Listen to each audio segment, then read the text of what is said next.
আপনি বউ ছেড়ে দিয়ে রাখছেন একদিকে, বউয়ের ছেড়ে দিয়ে আপনি মসজিদ আইয়া সেটা বইয়া রইছেন। আপনি এমন মুসল্লি হইছেন, আসর ফরতে নাইলে একবারে আশা ফইরা বাদ যান। এটা আবার আপনি ক্রেডিট করে কন আইজে আর যাইতাম মনে করেন আল্লাহর ঘর ফালাইয়া। ওনার ওয়াইফ কো, উনি আইয়া মসজিদে বইয়া রইছে, ওনার ওয়াইফে ফেয়ার অ্যান্ড লাভলি কিন্তু লাকসাম বাজারও ঘুরতে আছে, পর্দা নাই পুশিদা নাই। উনি এদিক দিয়ে আল্লাহর ওলি হয়ে যেতেছে আর বউয়ের সাইডে দিয়ে রাখছে মার্কেটও। তাই কো 8:30 বাজে এখনো আইছে না, তে কো তাই গিয়া ব্রিজের উপরে বইয়া বইয়া মোবাইল চালাইতে আছে। সংসার আজব সংসার, বউয়ের সাইডে দিয়ে রাখছে মার্কেটও, এবার মসজিদের তে বাড়িতে মনে কয় না, তাই কলেজও গেছে অহনো আইয়ে না, আর তে গিয়া ব্রিজের উপরে বইয়া বইয়া মোবাইল টিপে মায়া ফান্তাইতে লইলে টিটকারি মস্কারা করে। মুসলমানের জিন্দেগি হয় নাই, ঠিক কিনা বলো? যেই দিন নারায়ণগঞ্জের এমপি বলেছিল 70-80 রাকাত তাহাজ্জুদ পড়ি, আমি ওই নারায়ণগঞ্জে গিয়ে বলেছিলাম যে উনি ভুল করে একটা সৈন্য বেশি দিছে, 6-7 রাকাত হইতো, ঠেলার মধ্যে 70 কইয়া দিচ্ছে। আমরা সেই দিনই বলেছিলাম ওদের কথাগুলো ছিল সুন্দর, তাদের কাজগুলো ছিল বড়ই সুন্দর।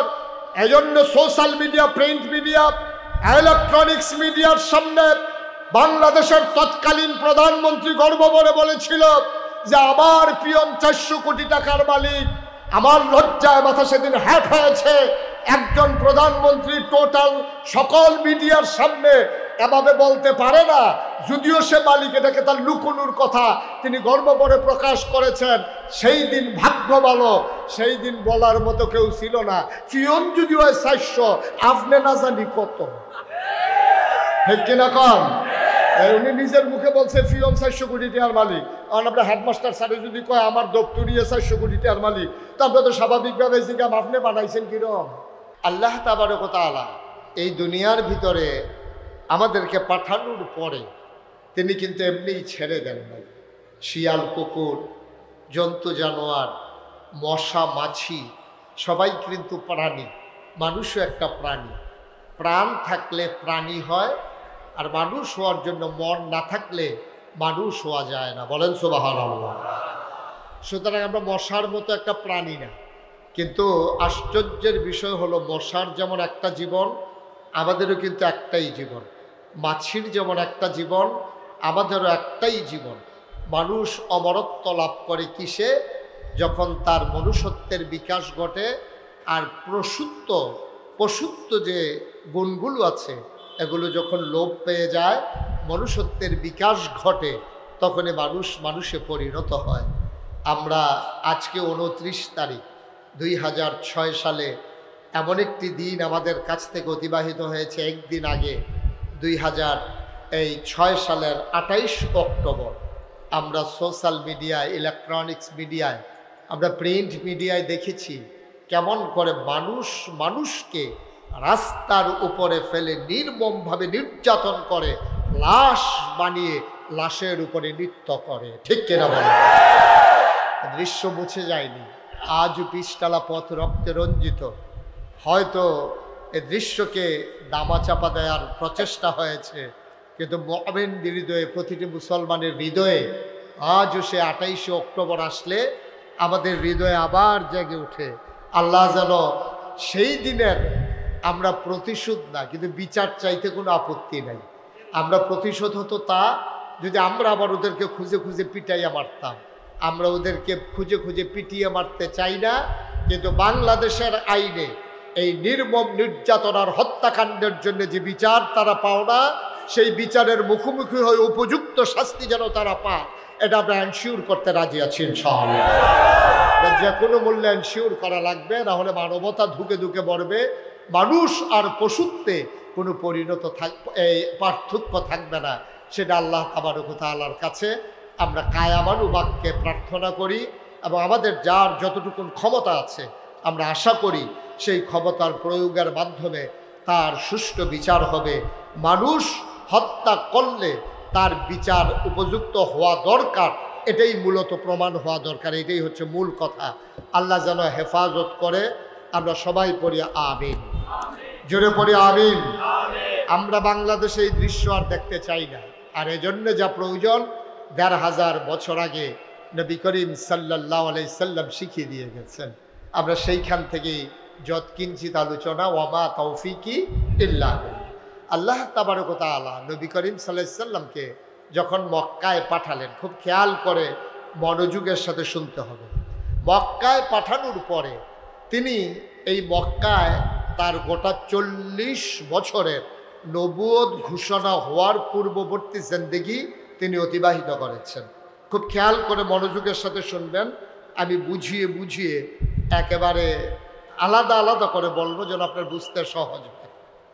1 নম্বরে খেয়াল করবেন, নবীজির জন্ম হয়েছিল মক্কায়, তার শৈশব কেটেছে মক্কায়, তার কৈশোর কেটেছে মক্কায়, তার তারুণ্য মক্কায়, তার যৌবন মক্কায়, তিনি বিয়ে করেছেন মক্কায়, তার নিজের বাড়ি মক্কায়, শ্বশুর বাড়ি মক্কায়, মেয়ে বিয়ে দিয়েছেন মক্কায়, তারপরে লেনদেন করেছেন মক্কায়, ব্যবসা বাণিজ্য করেছেন মক্কায়, কিন্তু তিনি থাকতে পারলেন না মক্কায়। কারণটা কি?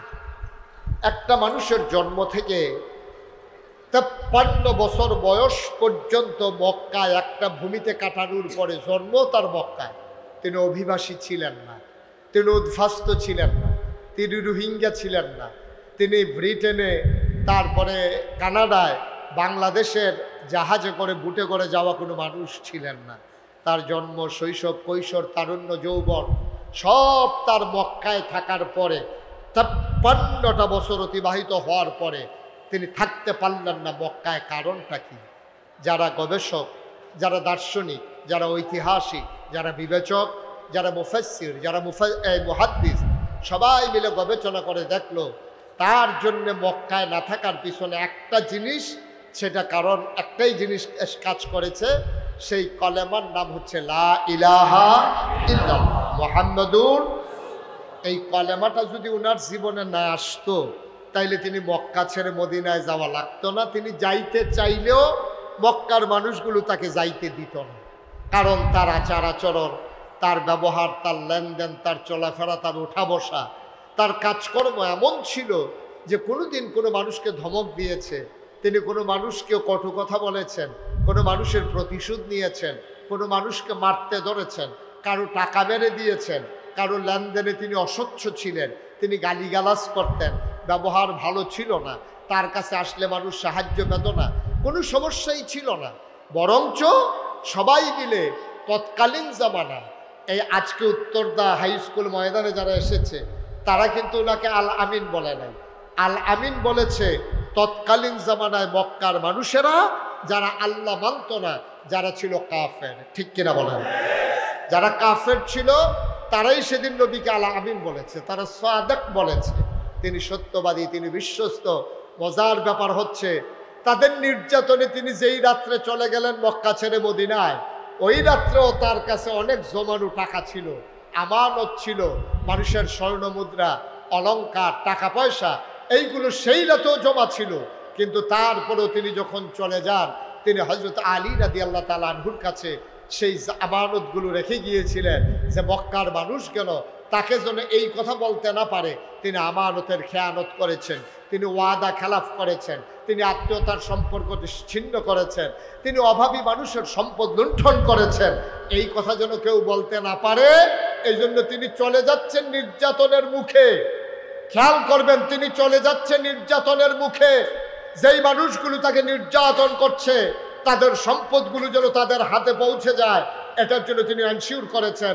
হযরত আলীকে নিজের বিছানায় শোয়াই দিয়েছেন। সুবহানাল্লাহ বলবেন না? চারটিখানি কথা। শত্রুরা চতুর্দিক দিয়ে তালাশ করতেছে, আলী চাদর গায়ে দিয়ে ঘুমোচ্ছে। পরবর্তীতে আলীকে জিজ্ঞেস করতেছে, ভাই আলী, আপনি যেখানে ঘুমাই রইলেন, আপনি একবার চিন্তা করলেন না যে মক্কার কাফেররা যখন আইসা নবীজিকে পাবে না, তখন যখন দেখবো আপনি, তাইলে তো আপনাকে ইচ্ছা মতো ওরা মারবে, ওরা আঘাত করবে, ওরা পিটাবে, তা আপনি যে এই ঘুমাই রইলেন, ঘুমাইলেন কেমনে? আলী কয় যে আমার ওভার কনফিডেন্স ছিল, নবী যাওয়ার আগে আমাকে কানে কানে বলছিলেন, আলী তুমি শুয়ে থাকো, কয়েকদিনের ভিতরেই তোমার সাথে আমার দেখা হবে। নবী যেহেতু বলেছেন দেখা হবে, কাফেররা আমার বিন্দু পরিমাণ ক্ষতি করবে না, এই ওভার কনফিডেন্স আমার ছিল। সুবহানাল্লাহ, এই বিশ্বাস আমার ছিল। আপনার ঘুম কেমন হয়েছিল? সারা জীবনে এই ঘুম ঘুমাই নাই, ওই রাত্রে যে এই ঘুম ঘুমাইছি, এত মজার ঘুম, নিশ্চিন্তে নিঃসংকোচে আমি সেদিন ঘুমিয়েছিলাম, কোনো টেনশন আমার ভিতরে কাজ করে নাই। সুবহানাল্লাহ বলবেন না? শুধু যে মক্কার কাফেরারা ওনাকে আলামিন বলেছে, সাদেক বলেছে তা না।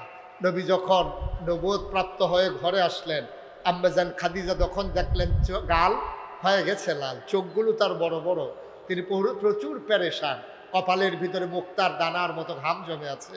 আম্মাজান খাদিজা রাদিয়াল্লাহু তাআলা আনহা তিনি জিজ্ঞেস করলেন, নবী আমার, তখন তো নবুয়ত বুঝানো নাই, তিনি বললেন, স্বামী আমার, আপনি কি কোনো কারণে পেরেশান? কেউ কি আপনাকে নির্যাতন করেছে? কেউ কি কটু কথা বলেছে? নবী মুচকি হেসে বললেন, না, কেউ কিছু বলেনি। আল্লাহর এক ফেরেশতা, তার নাম নাকি জিবরাইল, সে এসে আমাকে বলে, আজকে থেকে আমি নাকি মোহাম্মদ ইবনে আব্দুল্লাহ না, আজকে থেকে আমার পরিচয় মুহাম্মাদুর রাসূলুল্লাহ সাল্লাল্লাহু আলাইহি ওয়াসাল্লাম। সুবহানাল্লাহ বলবেন না? আজকে থেকে আমি মোহাম্মদ ইবনে আব্দুল্লাহ না, আজকে থেকে আমার পরিচয় মুহাম্মাদুর রাসূলুল্লাহ, আমি আল্লাহ রাসূল। এবার আসেন মূল কথায়। এই কথাটা যখন নবীজি বললেন, বলার সাথে সাথে আম্মাজান খাদিজা রাদিয়াল্লাহু তাআলা আনহা একটা সেকেন্ড দেরি করলেন না। তিনি জিজ্ঞেস করলেন না কবে থেকে নবী, কে বানাইল নবী, সকালবেলা রুটি আর পানি দিয়ে আসলাম তখনও শুনলাম না আপনি নবী, কতদিনের জন্য নবী, কোন এলাকার জন্য নবী, পুরুষের নবী না মহিলার নবী, একটা কথাও তিনি জানতে চাইলেন না। নবী শুধু বললেন, আজকে থেকে আমি মোহাম্মদ ইবনে আব্দুল্লাহ না, আজকে থেকে আমি মুহাম্মাদুর রাসূলুল্লাহ, আমি নাকি আল্লাহর রাসূল। আম্মাজান খাদিজা কাল বিলম্ব না করে, একটা মুহূর্ত দেরি না করে সাথে সাথে তিনি রায় দিয়ে দিলেন, অবশ্যই আপনি নবী। সুবহানাল্লাহ বলবেন না? অবশ্যই আপনি নবী। আল্লাহর নবী চোখের পানি ছেড়ে দিলেন, গাল বেবে নবীর পানি পড়ে আল্লাহর নবীটাকে বলেন, খাদিজা, আল্লাহর ফেরেশতা আমাকে বলেছে আমি নবী, তুমি কেমন করে বুঝলে আমি যে নবী? একবার জানতে চাইলে না কবে থেকে নবী, কার জন্য নবী, কোন জনপদের নবী, কোনো কিছু জানতে চাইলে না। তুমি সাথে সাথে সাক্ষী দিয়ে দিলে আমি অবশ্যই নবী, বুঝলাম না। আম্মাজান খাদিজা ডাক দেয়া কয়, আপনি যে নবী হবেন এটা আমি আগে আন্দাজ করছিলাম, নবী হবেন এটা বুঝি নাই, তবে কিচ্ছু একটা হবেন এটা আমি আন্দাজ করেছিলাম। এই ব্যাপারে আমার কোনো সন্দেহ ছিল না, কারণ 25 বছর বয়সে আমি যখন টাকা পয়সা দিয়ে ব্যবসায় আপনাকে সিরিয়া পাঠাইছিলাম, আপনার সাথে আমি একটা গোলাম দিয়েছিলাম আপনার খেদমতের জন্যে। ব্যবসা করে আসার পরে সেই বছর মক্কার সকল ব্যবসায়ী যেই লাভ করেছিলেন, আপনি একাই তার চাইতে বেশি লাভ করেছিলেন। সবাই মিলে যা, আপনি একাই তার চাইতে বেশি। ও মুহাম্মদ, সবাই পড়েন সাল্লাল্লাহু আলাইহি ওয়াসাল্লাম। আবার আল্লাহর নবীকে ডাক দিয়া আম্মাজান খাদিজা কয়, সেই সফর থেকে আসার পরে আমি গোলামকে জিজ্ঞেস করেছিলাম, ও গোলাম, ও কর্মচারী আমার, মোহাম্মদ নামক মানুষটা কেমন দেখেছ? কর্মচারী মুচকে হাসে হেসে বলেছিলেন, আমি খেয়াল করে দেখেছি উনি মানুষটা কেমন। খোদার কসম, আমি জীবনে অনেক মানুষ দেখেছি, এমন মানুষ আমি আর কখনো দেখি নাই। কয় কেমন দেখলা? কয় সফরে সবার কাজ ভাগ করা ছিল, কেউ লাকড়ি কাটবে, কেউ বাজার করবে, কেউ ভাত রান্না করবে, আর মোহাম্মদের ভাগে কাজ পড়ে গেছিল, তিনি সবাইকে বন্টন করে খাওয়াবে। খোদার কসম দিয়ে বলি, উনি যে বন্টন করে খাওয়াতেন, সবার খাওয়া শেষ হইলে তারপরে থাকলে তিনি খাইতেন। আর আমাদের দেশে শাহিদার কয় না, শাহিদার যদি আপনি দেন, তাইলে যেই ঘর থেকে রান্না করা খাবার আনে, আর প্যান্ডেল যদি একটু দূরে হয়, আর শাহিদারা রাতে যদি ফাতিল থেকে ঘুষতেন, তে লবণ হইসি নি চাইতে চাইতে মনে করতেন অর্ধেক ফাতিল না। ঠিক কিনা কর? কিন্তু আল্লাহর নবী একদিনও সবার খাওয়া শেষ না হইলে তিনি খাইতেন না। আম্মাজান খাদিজা কয়, শুধু কি তাই, ওই কর্মচারী আমাকে বলেছে আপনি ভর দুপুরে প্রচন্ড রোদের উপর দিয়ে হেঁটে যেতেন, আর আমরা তারা অবাক বিস্ময়ে তাকিয়ে দেখতো, ভর দুপুরে প্রচন্ড রোদ, এর মাঝে নবী হাঁটেন কেমন, মাথা ফেটে যাওয়ার কথা। কিন্তু ওরা খেয়াল করে দেখেছে আপনি যেদিকে যেতেন একটা মেঘের টুকরা আপনার মাথার উপরে ছায়া দিয়া দিয়া যেত। শুধু কি তাই, আপনি যখন এবড়ু থেবড়ু পাথরের উপর দিয়ে হাঁটতেন অবাক বিশ্বে সবাই তাকিয়ে দেখত। পায়ের নিচে পাথর পড়লে প্রচন্ড ব্যথা পাওয়ার কথা, আর আপনি হেঁটে যেতেন, কোনো ব্যথা পেতেন না। কারণটা কি? তখন মানুষগুলো পেছনে পেছনে দৌড়ে আপনার পায়ের নিচের পড়া পাথরগুলো হাতে নিয়ে দেখত। আপনার সম্মানে ওই শক্ত পাথরগুলো তুলার মতো নরম হয়ে যেত। সুবহানাল্লাহ, সুবহানাল্লাহ। আম্মা জান খাদিজা কয়, অবশ্যই আপনি নবী। তা কেমন করে তুমি বুঝলা আমি যে নবী? তাই 4 কারণে আপনি নবী। 1 নম্বর, আপনি কখনো আমানতের খেয়ানত করেন না। 2 নম্বরে, কখনো আপনি ওয়াদা খেলাফ করেন না। 3 নম্বরে, কখনো আত্মীয়তার সম্পর্ক ছিন্ন করেন না। 3 নম্বরে, 4 নম্বরে, কোনো ভিক্ষুক যখন এসে হাত পাতে কোনো দিন আপনি ওই ভিক্ষুককে খালি হাতে ফিরান না। খেয়াল করে দেখেন, আজকে বাংলাদেশে 18 কোটি মানুষ, গোটা পৃথিবীতে 800 কোটি মানুষ, 250 কোটি মুসলমান। এই 250 কোটি মুসলমানের মাঝে আজকে এই 4টা গুণ খুঁজে পাওয়া বড় মুশকিল। কাফেরের মাঝে তো খুঁজে লাভই নেই। আমরা যারা মুসলমান দাবি করি, আমানতের খেয়ানত করেন না, ওয়াদা খেলাফ করেন না, আত্মীয়তার সম্পর্ক ছিন্ন করেন না, এবং কখনো অভাবী মানুষকে খালি হাতে ফিরাই দেন না। এই কথাটা যিনি বলছেন উত্তরদার মানুষ না। এই কথাটা যিনি বলেছেন তারা লাকসামের মানুষ না। এই কথা যারা বলেছেন এখনকার সৌদি আরবের মানুষ না। এই কথা বলেছেন যেই মানুষটা 15 বছর একসাথে সংসার করেছে, একসাথে খেয়েছে, ঘুমিয়েছে, একসাথে চলাফেরা করেছে, 15 বছর দাম্পত্য জীবন পালন করার পরে তার ইনসেন আউট, ভিতর বাহির সব কিছু যখন তার কাছে গোপন নাই, তিনি কেমন করে খেতেন, কেমন করে ঘুমোতেন, কেমন করে কথা বলতেন, কেমন করে লেনদেন করতেন, সব যাইনা শুইনা বুইজা দেখা আম্মাজান খাদিজা রায় দিয়ে দিলেন, অবশ্যই আপনি নবী। সুবহানাল্লাহ বলবেন না? আজকে এখানে আমরা যারা আছি, আমি মুশতাক ফৈজি থেকে শুরু করে আপনারা যারা এখানে আছেন, আপনি যদি বাড়িতে গিয়ে আজকে মাহফিল থেকে বলেন অলি অলি, আপনার কোনোভাবেই ম্যানেজ করা গেল না। না, ওকে বিরক্তকর একটা কাজ করলাম, খুব বিরক্তকর। তারা বুঝাইয়া শোনাই এক জায়গায় নিয়ে তারা খাইতে দেন, ওর তো প্রচন্ড খিদা পেটের ভিতরে। যাও, তোমার খাবার দেবে, যাও, ওকে ফাইন, যাও। হ্যাঁ, ওর খাওয়া দরকার। হ্যাঁ, এই দেখছেন, কইলাম না? হ্যাঁ, ঠিক আছে, বুট আছে, তোমার বুট, অনেক বুট আছে। হ্যাঁ, তো যেমন আপনারে মনে হয় নির্বাচনও দাঁড়াইছে, তার সাথে কেউ খাই কেন? তার যে সাইডা দেন, তো আবার বুট চুড়ই যাবার জিজ্ঞাসা।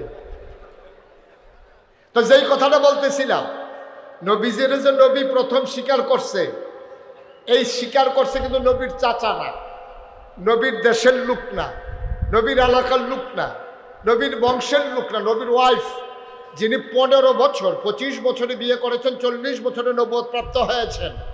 এই 15 বছর তার ইনসান আউট, প্রকাশ্য বাহির, তার যা কিছু গোপন সব কিছু যাইনা শুইনা বুইজা দেখা চইলা ফিরা, তারপরে বলছে আপনি অবশ্যই নবী। সুবহানাল্লাহ বলবেন না? কিন্তু আপনি যদি আজকে বাড়িতে গিয়া বলেন, এখানে মঞ্চে যারা আছি আমরা, যারা নিচে বসে আছেন, যিনি হজ করে আসছেন, 5 ওয়াক্ত নামাজ পড়েন, দাড়ি রাখছেন, টুপি মাথায় দিছেন, আপনিও যদি বাড়িতে গিয়ে আপনার ওয়াইফকে বলেন অলি অলি, দেখবেন আপনার ওয়াইফে কইব অন হেদিকে যান, বারান্দাত গিয়া বালিশ লয়ে হইতে হেন অলি, বিড়ির গন্ধ লোকে দিয়ে হাঁটন যায় না অলি। আপনার ওয়াইফ আপনাকে অলি হিসাবে স্বীকার করে না। এই জন্য বাংলাদেশে যত পীর সাহেব দেখেন, একজন পীর সাহেবেরও মুরিদ তার স্ত্রী হয় নাই। কারণ স্ত্রীর কাছে সব খবর আছে, উনি যে কি কারবার এটা স্ত্রী জানে, কেউ জানে না। লাকসাম একদিন পীর সাহেব আইসে, পীর সাহেব তো খুব ভালো মানুষ, কিন্তু যার লোকে থাকে তারই জিজ্ঞাসেন কেমন, কয় আর এরা কই আলাপ নাই, কইলে মুরিদ ছুটে যাবো। ঠিক কিনা কন? এই জন্য বাংলাদেশে কোনো পীর সাহেবের বউ ওই পীর সাহেবের মুরিদ হয় নাই। আর ব্যতিক্রম হচ্ছে নবীজির প্রথম উম্মত হচ্ছে নবীজির স্ত্রী। সুবহানাল্লাহ বলবেন না? পার্থক্যটা দেখেন কত আকাশ পাতাল। কোন পীর সাহেবের মুরিদ তার বউ হয় না। যদি আমার কাছে এত মানুষ মুরিদ হয়, তুমি তো একটু মুরিদ হইতে পারো না, আমি না জানি আপনি কি কারবার। এটা মুরিদ হইতে তো একটু রুচির ব্যাপার আছে, রুচির কদ্দুর আছে, এটা হলো দেখার বিষয়, ঠিক কিনা কর? এই কথাটা বললেই আর ভালো না ভাই সাহেব। সব কিছুর পরীক্ষা লাগে। আল্লাহ রসুল যে রসুল হয়েছেন এমনি এমনি হন নাই। আল্লাহ রসুল আল্লাহর পক্ষ থেকে নির্বাচিত, নির্ধারিত, এবং তাকে আল্লাহ রসুল আল্লাহ রাব্বুল আলামিন নিষ্কুলুষভাবে জন্মের পূর্ব মুহূর্ত থেকে তাকে হেফাজত করেছেন আল্লাহর কুদরতের মাধ্যমে। বাংলাদেশে পুলিশে চাকরি হইতে তার একটা ইন্টারভিউ লাগে, প্রাইমারি স্কুলে চাকরি হইতে তার একটা ইন্টারভিউ নেয়, মসজিদের একটা মুয়াজ্জিন হইতে চতুর্দিক দিয়ে 15 জন আলেম বয়, হ্যাঁ তার কাফের ঠেলায় হাইয়াল্লাহ চলার পরে আসসালাতু খায়রুম মিনাল মাইয়া পড়ছে হাইয়াল্লাহ ফলা মনে হয়। সব জায়গার ভিতরে পরীক্ষা আছে। বাংলাদেশে শুধু একটা জায়গায় পরীক্ষা হয় না, এটা হচ্ছে পীর মারা গেলে তার ছেলে পীর হয়, এখানে পরীক্ষা লাগে না, ঠিক কিনা বলো? একটা জায়গা আজব জায়গা যেখানে পরীক্ষা ছাড়াই পিসাব হয়ে যাওয়া যায়।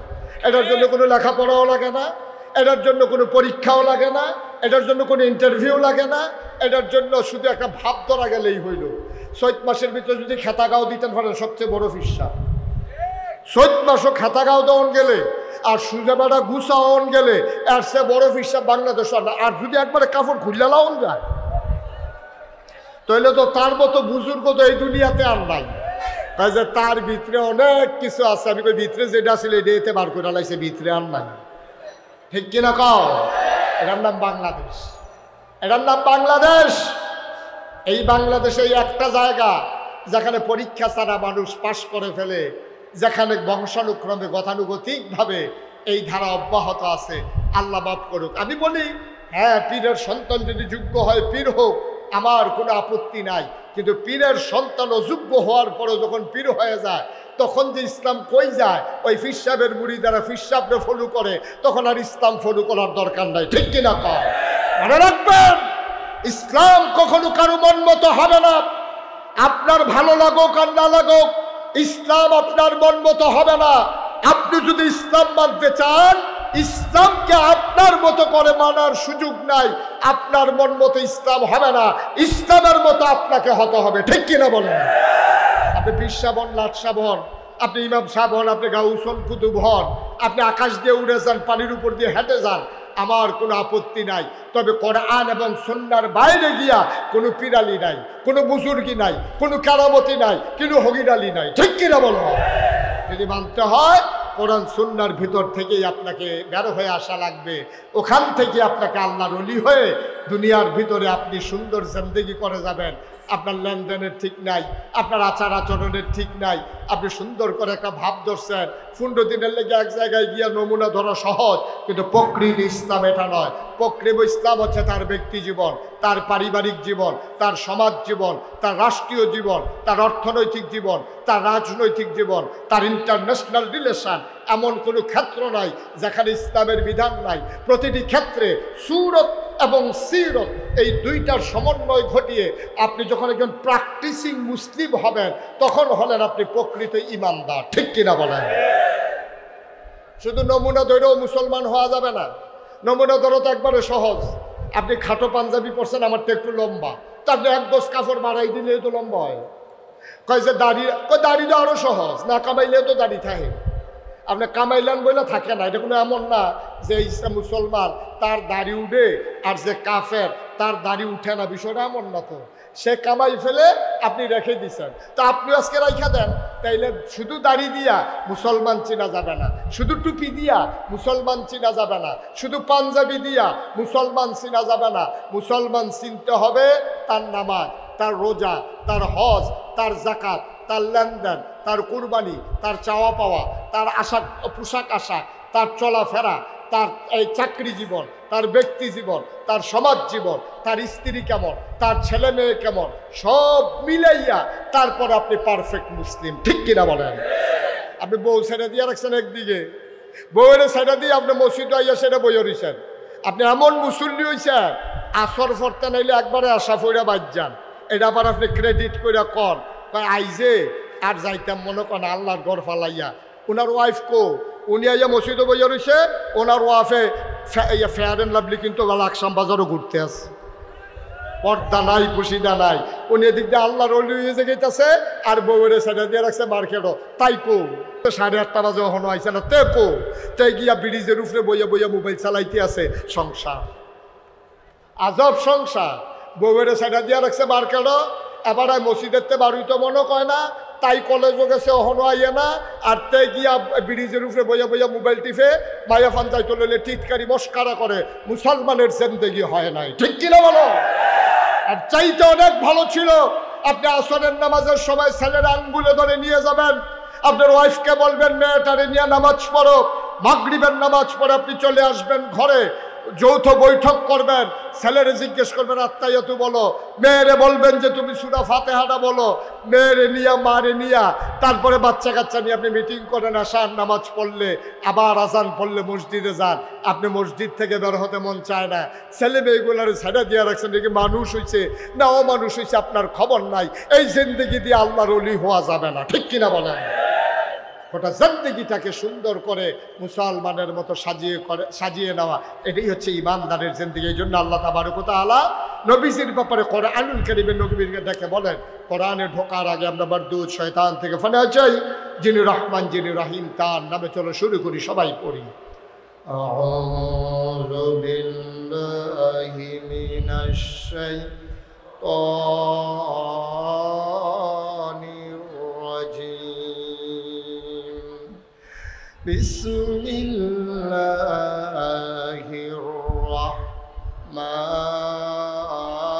রাহমানির রাহিম।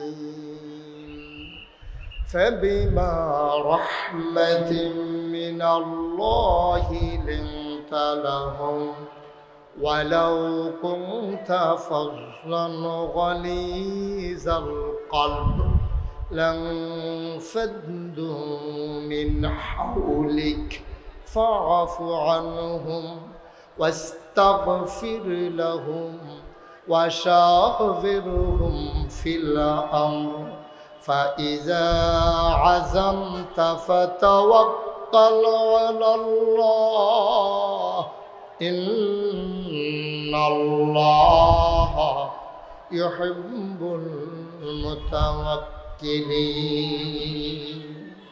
লাকসামের মুসলমান মন দিয়ে শুনো রে ভাই, আল্লাহ রাব্বুল আলামিন তার বন্ধু নবীকে ডেকে বলেন, ফাবিমা রাহমাতিন মিনাল্লাহি লিনতা লাহুম, ও নবী আল্লাহর রহমতে আপনার মনটাকে আমার আল্লাহ বড় নরম করে বানাইছে।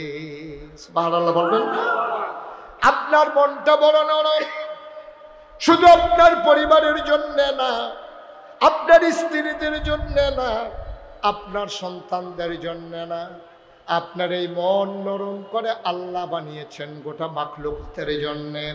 এজন্য আল্লাহ তাবারক ওয়া তাআলা নিজেই ঘোষণা দিলেন, ওয়ামা আরসালনাকা ইল্লা রাহমাতাল লিল আলামিন।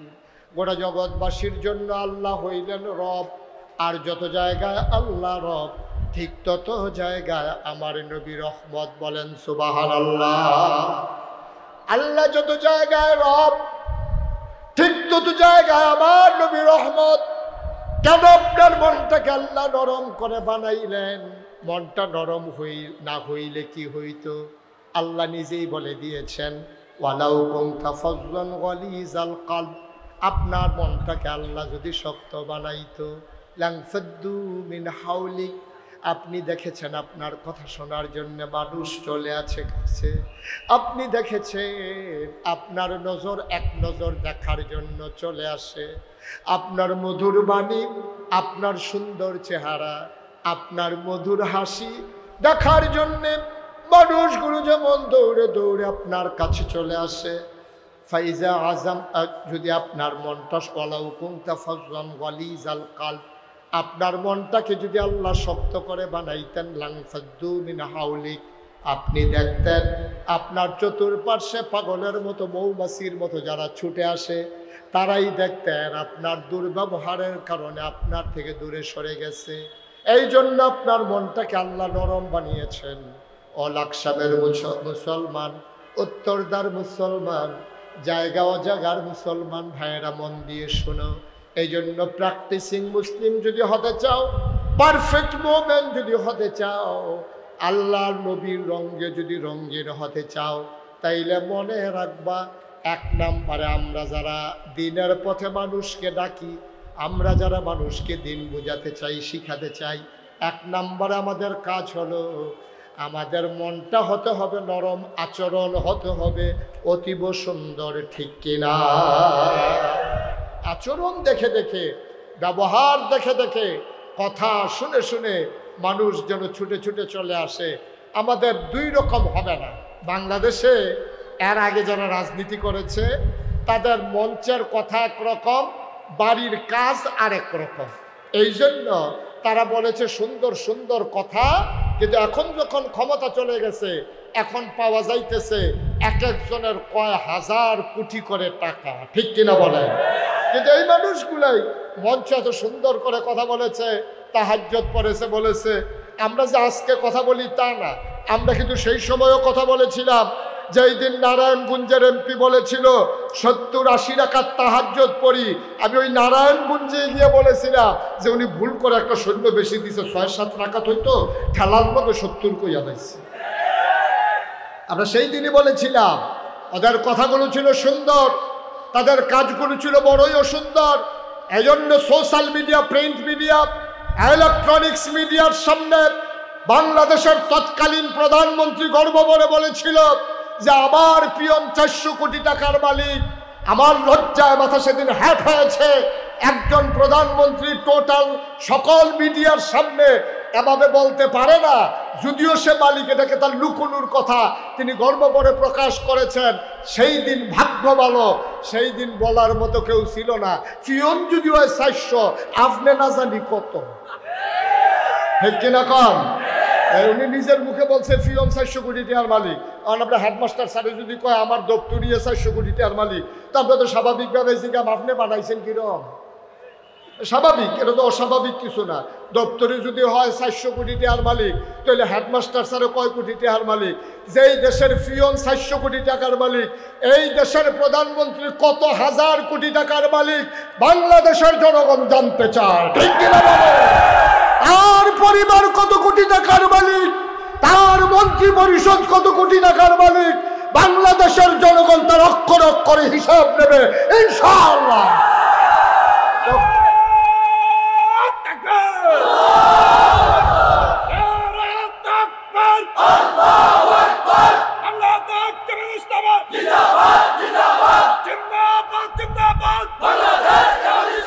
হিসাব শুরু হয়ে গেছে।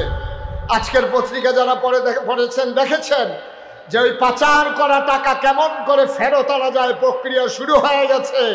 এখনই বের হবে কে কত টাকার মালিক। দেখতে তো মনে হয় ফেরেশতা নাজিল হইছে, শয়তানের হেডকোয়ার্টার। দেখতে মনে হয় তোমার ফেরেশতা নাজিল হইছে। আরে বাবারে, সুরমা আতরে কাজলে দেখলে মনে হয় আরে বাবারে বিরাট বড় বুজুর্গ, বড় ফিসা। কারবার যে কি গড়াই রাখছে। একটা এমপি কয় টাকা বেতন পায়? নির্বাচনের আগে ওরা দেখা যায় যে এই চান্দা তুল্লা নির্বাচন করে, আর নির্বাচনের পরে কত হাজার কোটি টাকার মালিক ওরা নিজেরাও জানে এই টাকাগুলো কার, এই টাকাগুলো আপনার, এই টাকাগুলো আমার, এই টাকাগুলো বাংলাদেশের রিক্সা শ্রমিক খেটে খাওয়া মানুষের, ঠিক কিনা বলে? এই বাংলাদেশ যেমন করে ইচ্ছা লুটে পুটে খেয়েছে, অথচ 1000 বছর আগে নবী যখন দুনিয়াতে এসেছেন তিনি কত সুন্দর করে জানিয়ে দিয়েছেন না, ভিতর বাহির একজন মানুষের দুই রকম হবে না। সেই প্রকৃত ইমানদার যে সবার সামনে আল্লাহর কাছে যেমন, আধারেও সে আল্লাহর কাছে তেমন। সে মসজিদে আসলে একরকম, ঘরের দরজা বন্ধ করলে একরকম, দিনের আলোতে একরকম, অন্ধকারে আরেক রকম, মাহফিলে আসলে একরকম, যাত্রার প্যান্ডেলে গেলে একরকম। সেই দিন শেষ। 53 বছর হয়েছে এই বাংলাদেশ স্বাধীন হয়েছে। দল মত নির্বিশেষে সকল ঘরানার মানুষের এই দেশ শাসন করেছে। আমরা বলেছি, কেউ বলেছে সোনার বাংলা, কেউ বলেছে রূপসী বাংলা, কেউ বলেছে দুধে ভাতে বাংলা, কেউ বলেছে ডাইলে ভাতে বাংলা, কেউ বলেছে বাসে ভাতে বাংলা। আমরা সব বাংলা দেখা শেষ, আবার আমার বাংলাদেশ।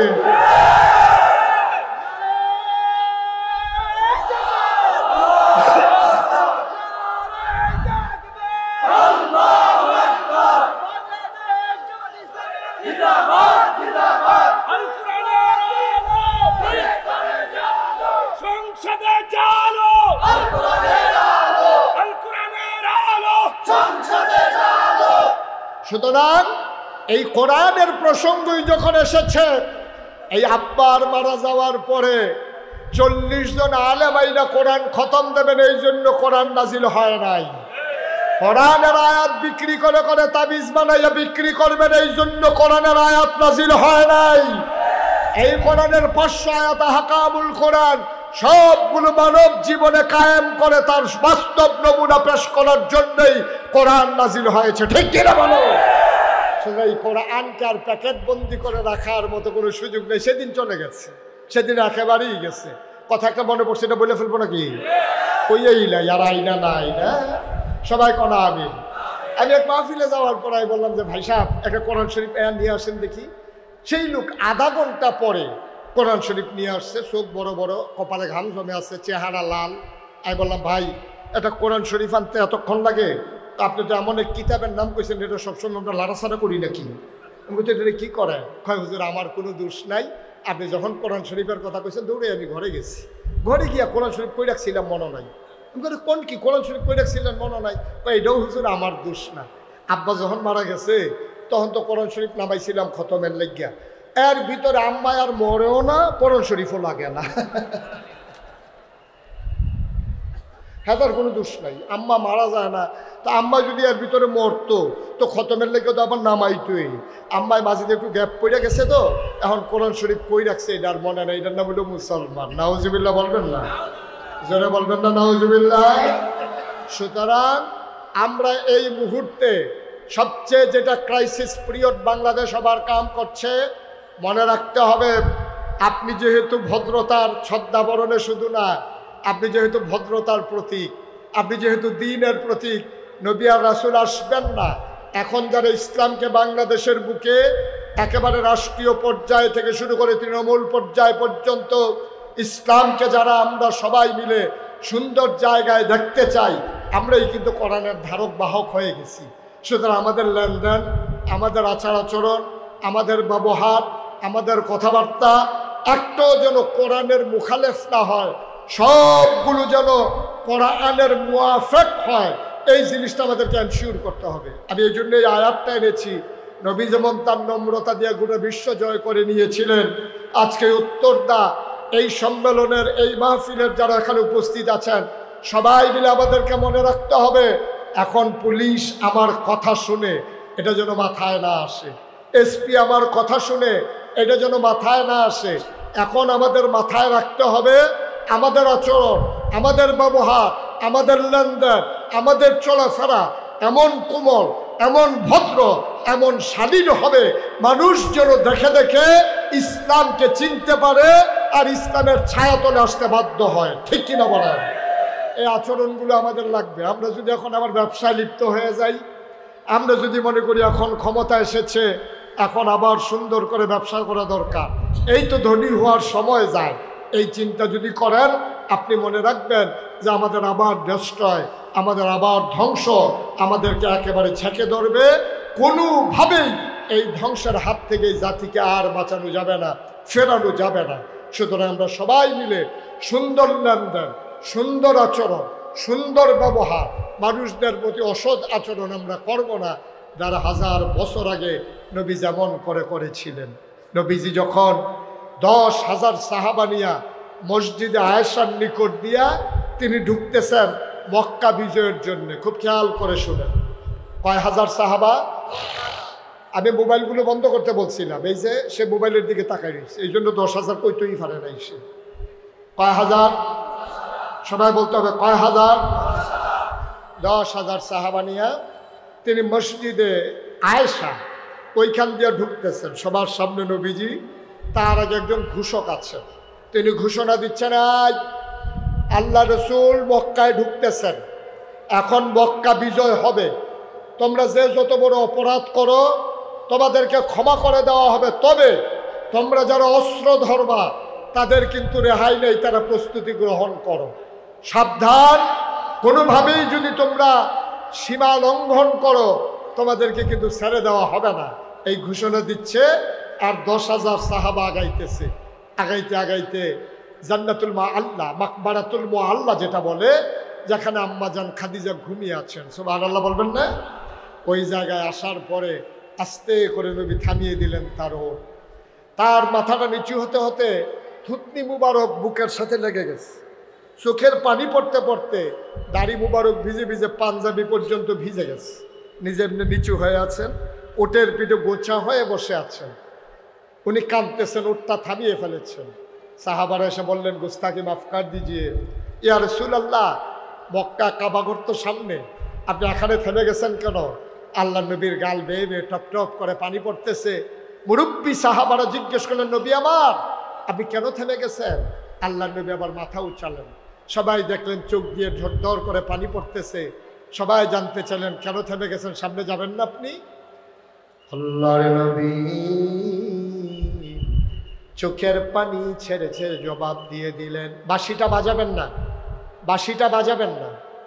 আল্লাহর নবী ডাক দিয়ে বললেন, সাহাবারা, আমি তো কাবা পর্যন্ত যেতে চাই, যাব ভেবেছি, তাই আমি কেন যেতে চাই না, কেন থেমে গেলাম, নিশ্চয়ই তোমরা জানতে চাও। যেখানে আমি থেমে পড়েছি এই সেই মক্কার কবরস্থান। আজকে যেই মানুষটা মক্কা বিজয়ে সবচেয়ে বেশি খুশি হইত, যেই মানুষটা সবচেয়ে বেশি আনন্দিত হইত, যেই মানুষটা আনন্দে উদ্বেলিত হতো, তোমাদের সেই মানুষটা তোমাদের আম্মা খাদিজা। এই কবরস্থানের ভিতরে তোমাদের আম্মা খাদিজা ঘুমিয়ে আছে।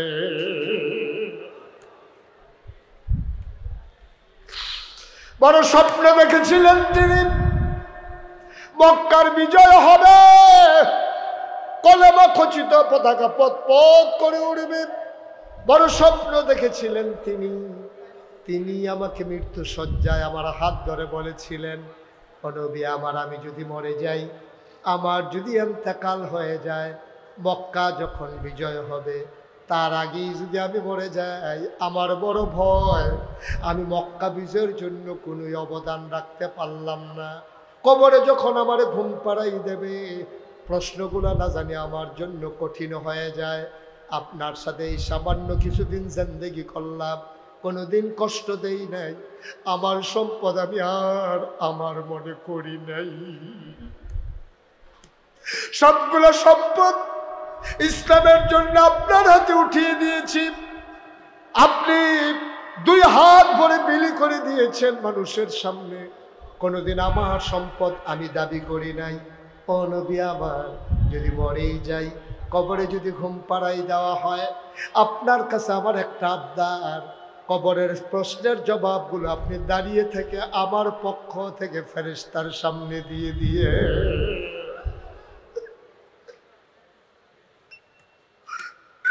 আমি যদি আটকে যাই, প্রশ্নের জবাবগুলো যদি দিতে না পারি, সব শেষ হয়ে যাবে। এই জীবন সব আমার সব কিছুই বৃথা। আমার সম্পদগুলো ইসলামের জন্য দিয়ে দেওয়া বৃথা হয়ে গেল।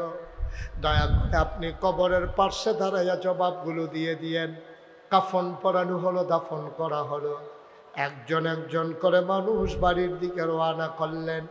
আল্লাহর নবী কবরের পার্শ্বে দাঁড়িয়ে আছেন। আবু বকর সিদ্দিক নবীকে ফেলে যেতে চান না। আবু বকর সিদ্দিক দেখেন নবী ঝরঝর করে কাঁদতেছেন। আবু বকর সিদ্দিক কয়, ইয়া রাসূলুল্লাহ, ইয়া হাবিব আল্লাহ, আপনি কেন যাবেন না কবরে? কেন আপনি যাবেন না কবর থেকে? আপনি কেন যাবেন না? কবরের সামনেই কি আপনি দাঁড়িয়ে থাকবেন? আল্লাহর নবী কয়, আবু বকর তুমি চলে যাও, আমার একটা ডিড আছে, একটা চুক্তি করা আছে খাদিজার সাথে। যখন ফেরেশতা আসবে প্রশ্নের জবাব আমি দেবো, এটা ওয়াদা করেছিলাম। আমি একা একা ফেলে আমার খাদিজাকে কবরে ফেলে আমি যাব না। আমার মন মানে না কোথায় যাব, যেই ঘরে খাদিজা নাই এই ঘরে থাকা আমার জন্য বড়ই কষ্টকর। আবু বকর তুমি চলে যাও, আর দেরি করার দরকার নাই, আমি আসতেছি। কিছু দূরে যাওয়ার পরে নবী ডাক দিয়া বললেন, আবু বকর দাঁড়াও, আমি আসতেছি। আবু বকর ডাক দিয়া কয়, ইয়া রাসূলুল্লাহ কাজ কি শেষ? প্রশ্নের জবাব কি হয়ে গেছে? আবু বকর তুমি চলে আসার পরে আল্লাহর ফেরেশতা জিবরাইল এসেছেন, আমাকে কানে কানে বলে দিয়েছেন, ও নবী আপনি আর দেরি করার দরকার নাই, খাদিজার প্রশ্নের জবাব নিয়ে আপনার পেরেশানির দরকার নাই। খাদিজা ইসলামের জন্য এত পরিশ্রম করেছে, খাদিজা ইসলামের জন্য এত কুরবানি দিয়েছে, খাদিজার প্রশ্নের জবাব আপনি দেওয়া লাগবে না, স্বয়ং আল্লাহ খাদিজার প্রশ্নের জবাবের জিম্মাদারি নিয়ে নিয়েছে।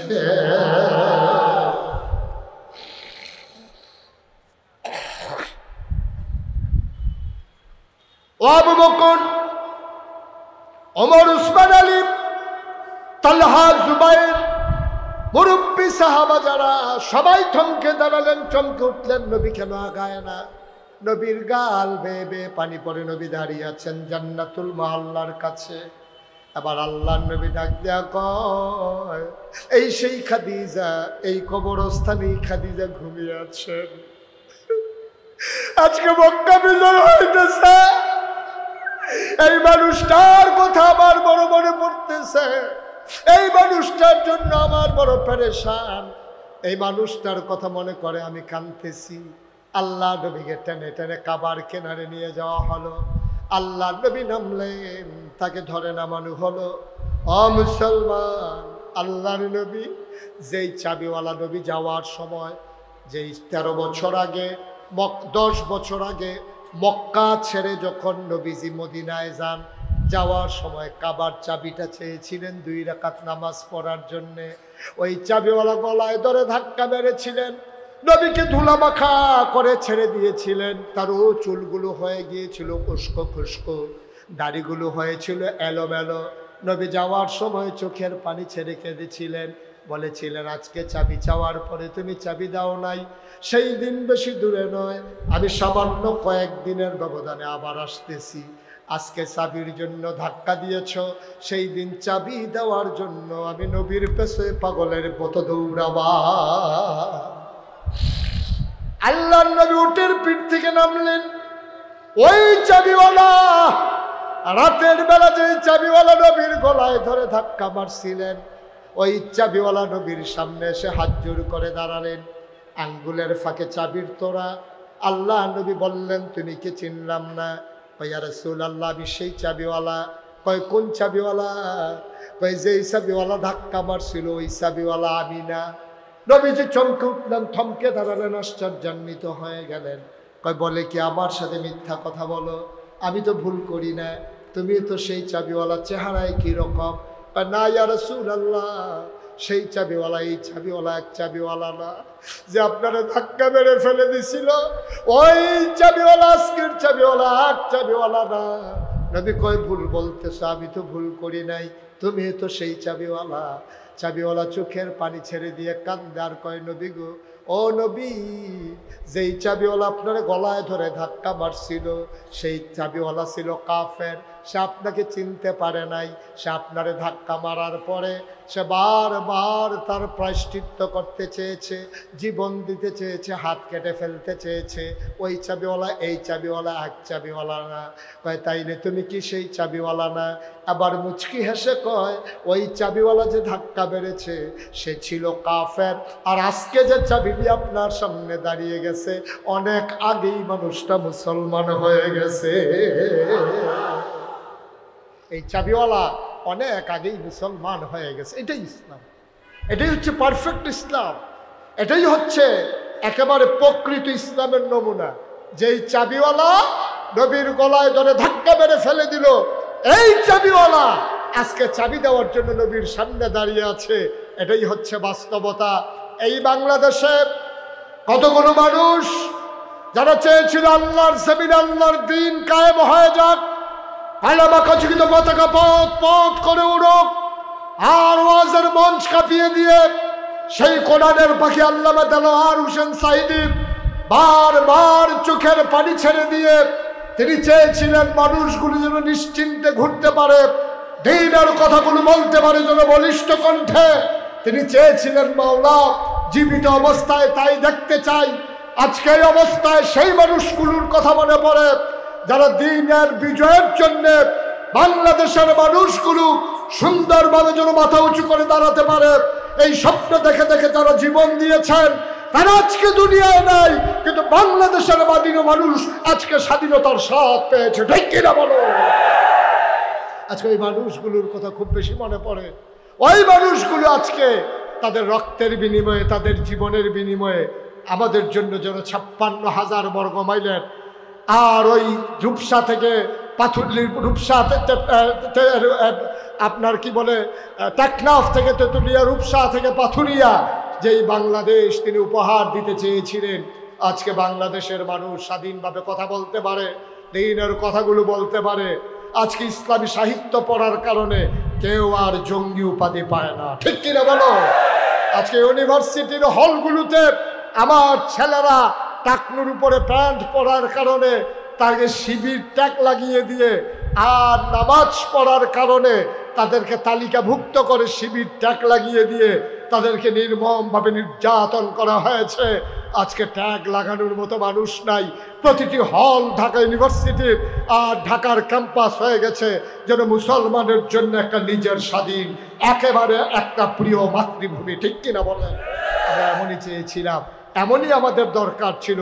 আল্লাহ তাবারক ওয়া তাআলা এমন একটা বাংলাদেশ আমাদেরকে দান করেছেন। সুতরাং এই বাংলাদেশ আমাদের খামখেয়ালির কারণে, আমাদের দুর্বলতার কারণে, আমাদের অসৎ আচরণের কারণে, আমাদের দুর্ব্যবহারের কারণে, আমাদের কথাবার্তা আচার আচরণ লেনদেনের কারণে ইসলাম যেন কলঙ্কিত না হয়, ইসলামের গায়ে যেন কোনো ট্যাগ না লাগে।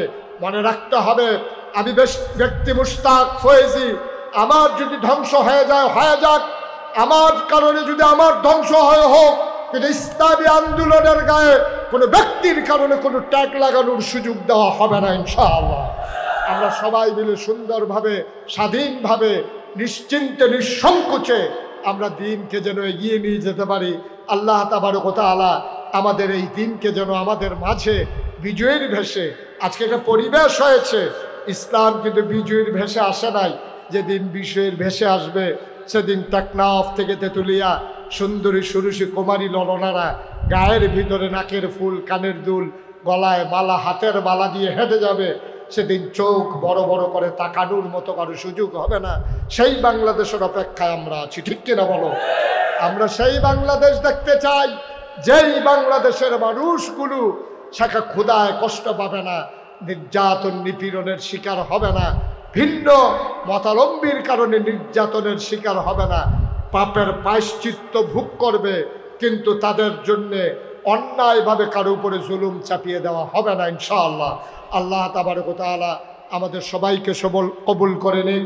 সবাই মিলে সুন্দরভাবে আল্লাহর জমিনে আল্লাহর দ্বীন কায়েমের জন্যে নিবেদিত প্রাণ হয়ে সবাই মিলে আমরা একীভূত হয়ে এগিয়ে যাই সম্মুখ পানে। সকল জড়তা, সকল শঠতা, সকল হীনমন্যতাকে পিছনে ফেলে আসুন অগ্রসর হই কল্যাণের দিকে, নাজাতের দিকে আর ইসলামের দিকে। সবার জন্য দোয়া করি, সবার কাছে দোয়া চাই। দেখা হবে ময়দানে, কথা হবে কোনো এক মাহফিলে। আমাকে এখানে শেষ করেই আবার আরেক জায়গায় একটা প্রোগ্রামে যাওয়া লাগবে। সবার কাছে দোয়া চাই। এজন্য লম্বা সময় কথা বলতে পারলাম না বলে দুঃখবোধ প্রকাশ করছি। আশার নামাজের পরপরই ইনশাআল্লাহ আমাদের কাঙ্ক্ষিত সাংস্কৃতিক অনুষ্ঠান ইনশাআল্লাহ শুরু হবে। আসসালামু আলাইকুম ওয়া রাহমাতুল্লাহি ওয়া বারাকাতুহু।